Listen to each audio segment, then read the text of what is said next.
It was the black queen is called the Kandake, and in Africa, and the Kandake, the black king, is called the Negus. Negus Nagas, King of Kings, Lord of Lords. Negus Nagas, not Negus, niggas. I know y'all think he said niggas. No, wait a minute. Yo, you're gonna get me stretched out because that's where this word, because the word nigger, Niger, not Niger or Niger, none of that makes any sense. That has no etymological significance. So is that a correct spelling of that word, double G?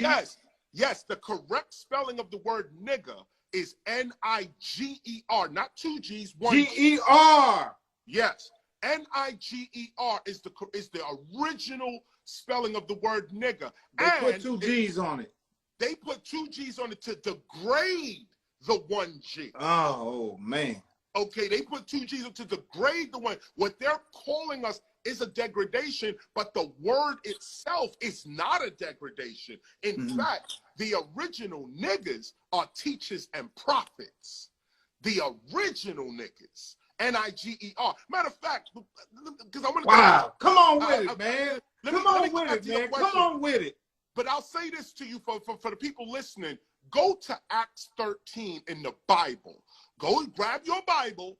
Go to Acts 13 in the Bible. In Acts 13, you'll see the only time the word nigger is mentioned, Niger. It's mentioned in a story of how the first church was built. All theologians know this. The very first church ever built, the Christian church ever built, was in Antioch, in the region of Antioch, Syria, out there. This was all black folk out there, the original Syria, all black folk. The first church. The first church. The first, not the second, not the third, not first the ever. The first church, the first Christian church is in Antioch. And the ones who established it were niggers, Niggers, niggers. Go to your and it wasn't called Eastside Baptist either, was it? It wasn't none of that. It was called nigger. Okay? And so you go there and you look. Now there's a bunch more to deal with that because the etymology of the word nigger is really Ethiopian. What they're saying, when you look at the word nigger, they'll say commonly called the Ethiopian, known as the Ethiopian. So when you say nigger, you really referring to the Ethiopian, the ancient Ethiopians who were astronomers, architects, agriculturalists. It's this white dude, this racist, that's degrading our names. And because we believe in this dude so much, we say, oh man, we shouldn't use the word nigger. We shouldn't use the word nigger. Nah, you should always use the word nigger, because that is the word that defeated them. That's what, imagine a colonist, which is what they are, imperialists and colonists. They coming in your land to steal your stuff. That's their only purpose, okay? So they go there and they say, who's the king? They say the nigger right here. And some call us the nigger, the nega, the naga, and the negus. All of these are the same words. All of them are the same words. So they say, yo, that's the nigger, the king, right there. You go try to diss the king by saying, oh, nigger. Like you're going to degrade. It's sort of like saying. That's deep. That's deep. I get it. It's sort of like saying Michael Jordan. And then we say Michael Jordan. Michael Jordan's one of the greatest athletes on the planet. Okay. So it's all about so that word is so powerfully disrespectful in this country because white folks are degrading it. It's the emotion behind it and the real true feeling about the word.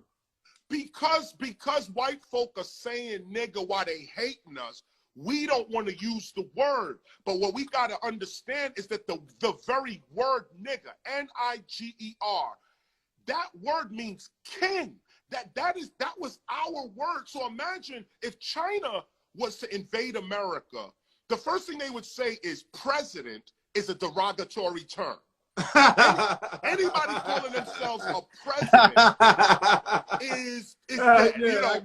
So the president's derogatory. You let 3-4 generations go by of you being taught in school, president is a racial epithet. President is not what you want to say. Don't say president. You let some generations go by. After a while, you don't even want to say president anymore, even though Barack Obama is our first African-American president. So it's this white, colonial, racist, actually institutional racism that's making us hate ourselves. And this is what self-hate is. You would think, somebody say, if you say the word nigger, you're hating yourself, you're degrading yourself. Nah.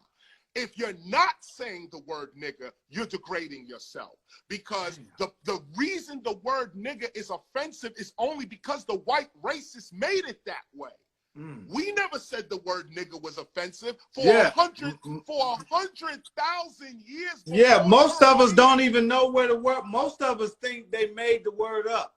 No, they didn't. That's an African word. Wow. Nigger.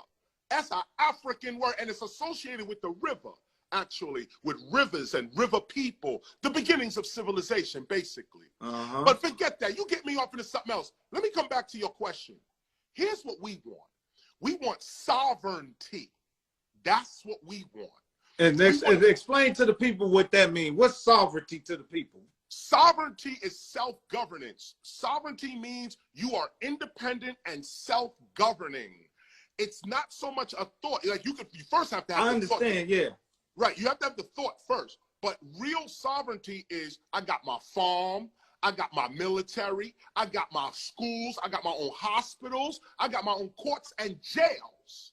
Okay, so and we're not allotted, and we're not allotted to have that.